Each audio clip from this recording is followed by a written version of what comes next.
Let me put the Jeremiah thing on real quick.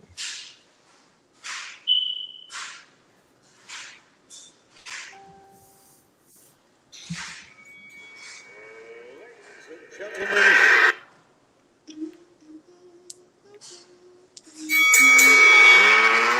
and gentlemen, the moment is here. The main event of the evening. I'm Jeremiah Gallegos, your world-class ring announcer, to introduce Boxing Podcast. And now, to introduce your host, Jeremy. Hello? Hey, you hear me? Can y'all hear in the background? What's A that? little noise. Something's hitting or something? No, that's my dryer. Give me a second. Okay. All right.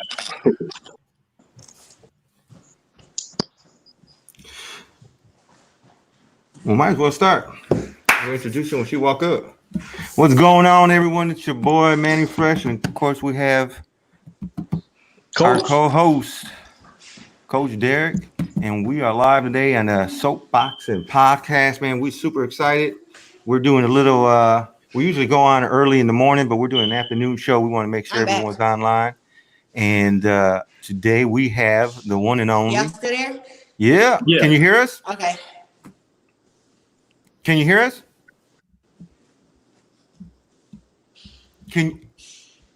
Coach, you can hear can me, you huh? hear us? Yeah, I can hear y'all. Can y'all hear me? Yeah, fine. She might not hear me. Y'all are. If I hear you, Coach, go ahead. All right, this is gonna be my final episode of Soapbox and Podcast.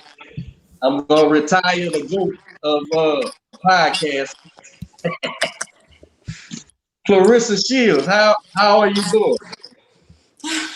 I'm good. Just been, trying not to go crazy during this quarantine, working out, training other people, doing one-on-one sessions, going live on Instagram. The normal stuff, kind of.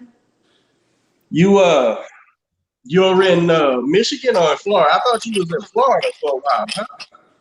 I lived down there in Florida for 2.5 years, but I do all of my training in Florida. So when I'm getting ready for a fight, I'm in Florida. Okay. How's the water situation up there? Is that still messed up or in Flint? I'm in Flint. There are some areas that has been fixed, and there's other areas where I guess they have the money to fix the pipe, but they're taking their sweet time and fixing up the good areas first, and then coming to the lower scale or the lower class areas to fix us up last. But the water, I think when people think about the water situation, I just kind of laugh a little bit because it's like Flint been surviving through worse things, through the high murder rate, through the poverty. Now the water crisis, and Flint is still standing strong and still producing great athletes and great people. So Flint is doing well. Man, well, that's good to hear. Claressa, can you hear me? Claressa. All right, go ahead, Coach. You must can't hear him. You can hear me though, huh? Yeah, I can't hear him. Okay. Just before this quarantine, you was flirting a lot with that MMA stuff. How serious is that? Or I'm not serious. It's actually past flirting. I think okay. I think we at base 3 or whatever people want to call it. Oh, so it's a real it's a real opportunity in making that happen. Yeah, it is. It's a real opportunity of me trying out MMA at 155 or 54 pounds, and just going from there. But I had to do like a lot of training and figure out my boxing schedule compared to my MMA schedule. That's do you have any background in this stuff? I'm pure boxing guy. I don't know much about it. Nah, I grew up in boxing, and before boxing, I've gone to some street fights and stuff like that. But and I've been learning some kicks and some takedown defense and some jujitsu. But that's about it. I'm not really like strong in jujitsu or like the kicking field. It's all brand new to me. It's not really stuff that I'm familiar with. Boxing, I'm 100% familiar with. So if a fight was made, you would demand enough time to get prepared, huh? Yeah, absolutely. I mean, it's not even like if a fight was made, um, I'm still gonna go to MMA being a boxing champion. So I don't let nobody dictate when I fight and who I fight. I do that, and if I don't feel like I'm 100%, prepared, I'm not going to get in the ring with anybody who does MMA. Rather they're Amanda Nunes or there's somebody of a lower scale. I got to know what I'm doing first. So if I feel like I'm, good in the MMA aspect and I can kick and defend takedowns and you know, uh, do jujitsu and all that kind of stuff, and I feel strong and confident in it, then I'll face whoever. But I'm not just gonna jump in there blinded and give somebody an advantage over me.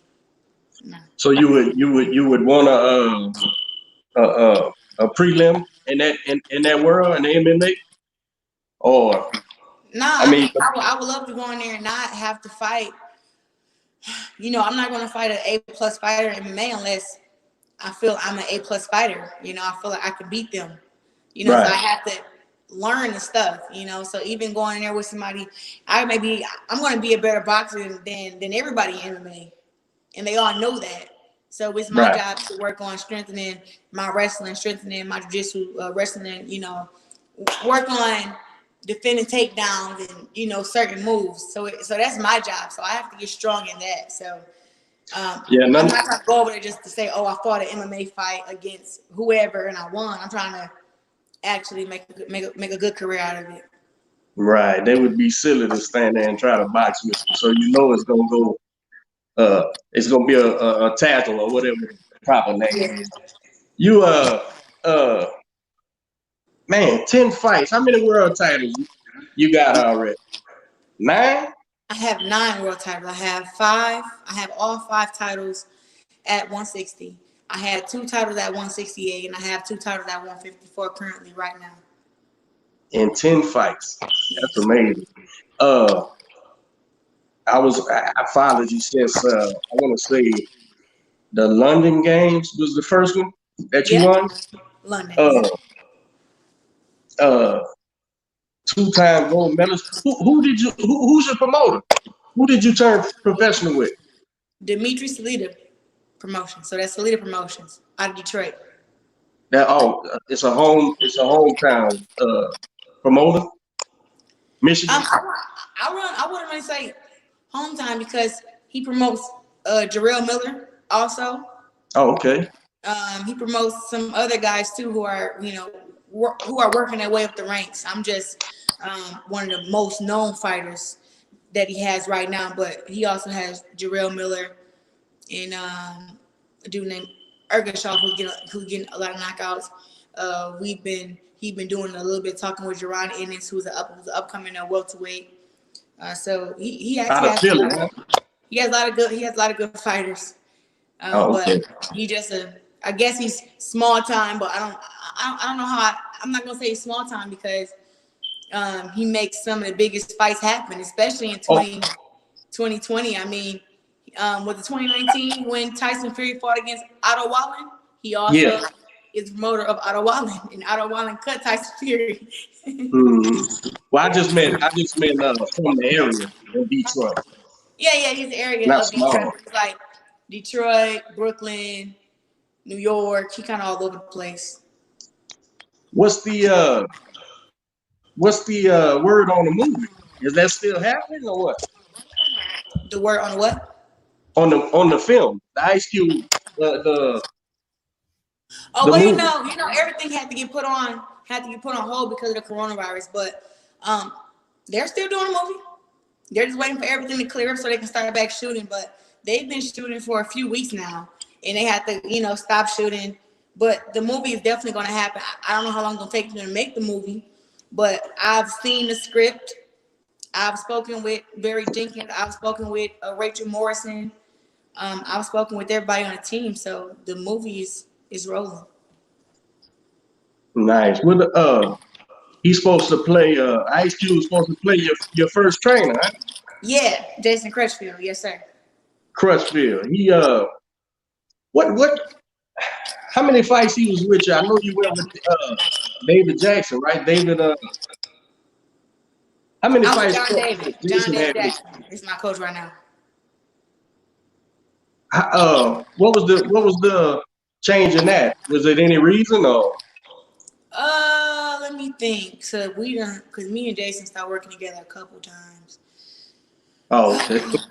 Yeah, I mean, cause he's like my dad. You know what I mean? I grew up with him. I boxed with him from the age of 11 till 20, 18 years old. So we won our first Olympic gold medal together. Then after that, I went off and I went and trained somewhere else because back then, you know, he was kind of like, I won the Olympics, but he was still like making a big deal about me having a boyfriend and stuff at the gym. And it was just like becoming like too much and I got tired of dealing with it. So I went and trained somewhere else, got ready for the Olympics. I won a second Olympics with the Olympic coaches. I moved to the Olympic Training Center up in Colorado Springs. And Mm-hmm. then I won the Olympics, and then after that, I turned pro. Me and him got back together. We talked. We won our first world. I say our first world title together in the pros after just 4 fights. Main event on Showtime. Fifth round knockout over Nicky Adler. You know, he was there. He was there my first 4 fights, and then after that, really, it wasn't even like a problem between him and I that caused the second separation. It was more of I can't focus and train in Flint, and that's where I was doing my training camps with him at, and I had my whole place in Florida. So I said I wanted to do training camp in Florida, you know, and if we had to do 3 weeks in Flint or 3 weeks in Florida, you know, could we do that? And at first he agreed, and then he just said no. And I told him, like, what do you mean no? He's like, you know, we either gonna train in Flint or we're not training. And I'm like, oh well, no, that's not gonna happen.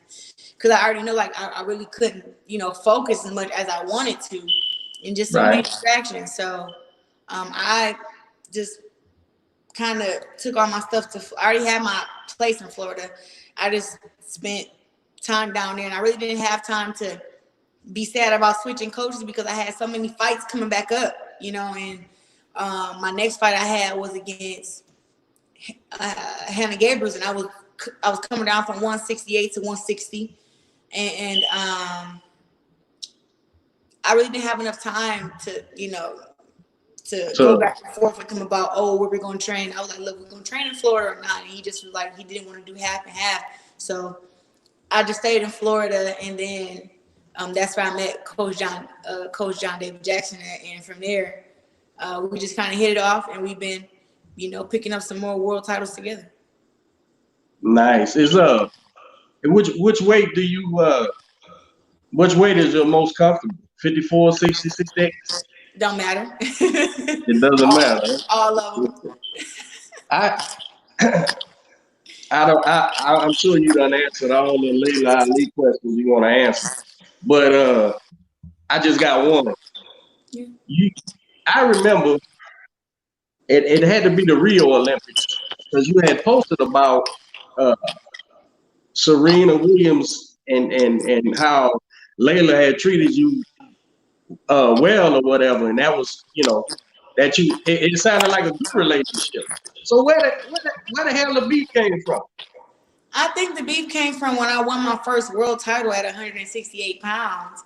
And when I won that world title, people started making a comparison right away because Layla Ali fought at 168 pounds.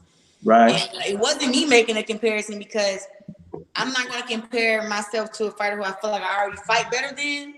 It's like, that's no disrespect to her, but I feel like my style of boxing and my way of boxing is just more experienced and better than hers. You know, like, that wasn't a diss to her.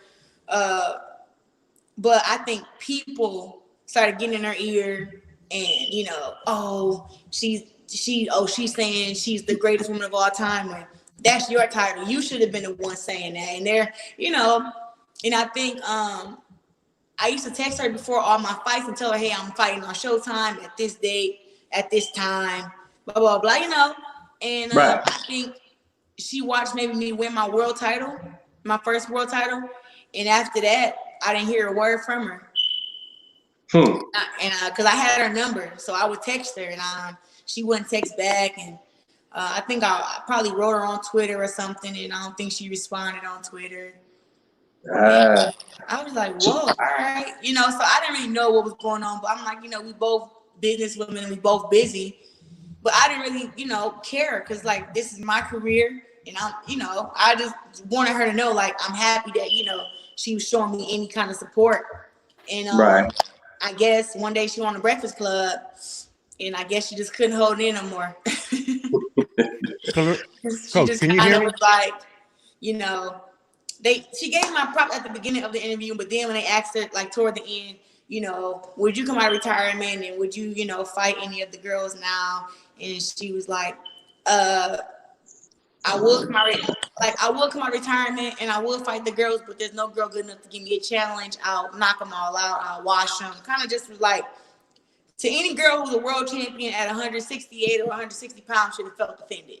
Because she basically said she's not going to come back out of retirement because no girl is good enough to give her a challenge. And when I heard that, I was like, man, if she's not throwing shade to me, I don't know who she's throwing shade to. Because what other girl has more of a bigger name than me at 154, 160, or 168? None of them. Right.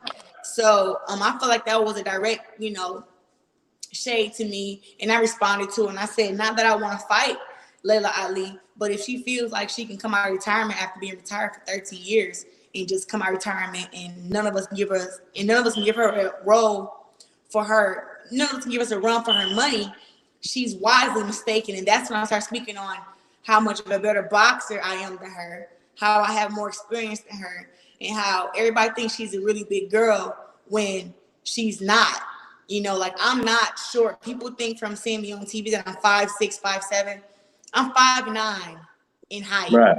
And I can get up. I've been as big as 190 in my career as far as in boxing. And I can fight. So, her just saying that kind of just it just really like blew my vibe, and it kind of just irritated me. And I So it responded to it. And when I responded to it, that's when it kind of caught wildfire. so it caught, man. Put it on that thing, man. Put it on the three things. I can see y'all better. There you go. So it caught you as off guard as it did me.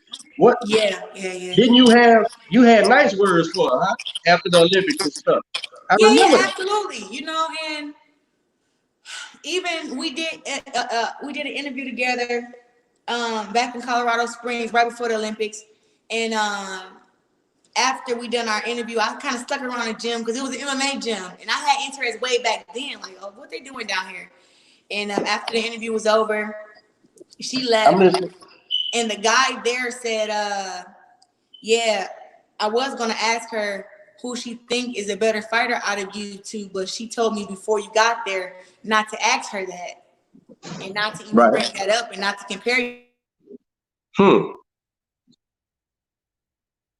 What happened? Hello, my bad. Yeah, I got you back. And when the reporter told me that, I kind of was like, I can understand her not wanting to have us both on camera, you know, picking who was better, who's not, and stuff like that. But I can't believe that it was something that she told the reporter not to ask when it was like, that's really a good question. I feel like, oh, who do you feel would have won a fight between you two? Because she's going to say her and I'm going to say me, but she just didn't want to do that, I guess, on camera, which I wouldn't have been offended by because we were friends. And I understand, she was the biggest name in women's boxing at the time. Right. But I kind of felt like she was kind of envious then, but I didn't really, play too much off into it. It's women. I was like, it's whatever. Who's who was did Can't hear you. can you hear me now? Nope. Let me see, he's probably Yep, gonna your plug it. volume went out. I don't know.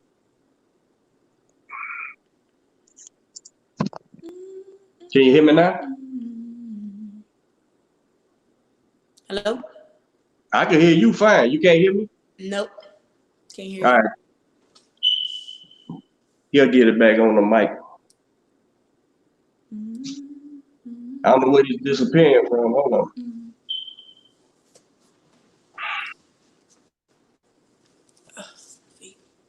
She can't hear me. Nope, I can't hear any one of y'all. Nope. Can you hear me? I I can can hear hear you you now, now. Both of y'all can hear me? I but can. I can't hear the middle one. Can you hear Derek? No, I can hear Nope. you. I can't hear him. Oh shit.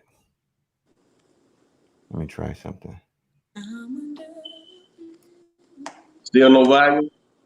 Nope. Hmm.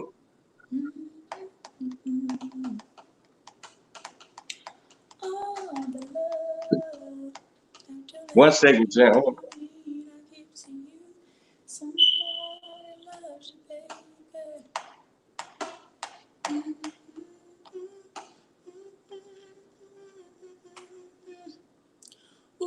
Nothing.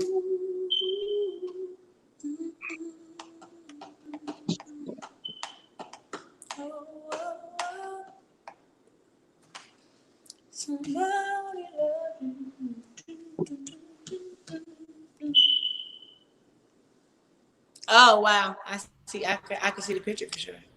All right, Hello. Derek, Y'all can hear me? I can hear you. Can you not hear him, Clarissa? Nope. Is his volume low or something? Maybe. Let me see if It I turn shouldn't my be. phone up. Cause I can hear you loud and clear.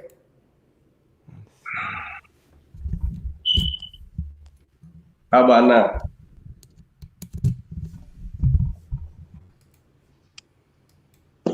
No dice? Nah, I can hear you mostly. Is he talking again? Yeah, say something, Derek. Hey, you can hear me? No, No. Do that or no? no. Still nothing? We could restart the link. Huh? We could restart the link, Okay. Clarissa. Yeah. Hey, I'm gonna send you another link in 2 seconds. Okay. All right.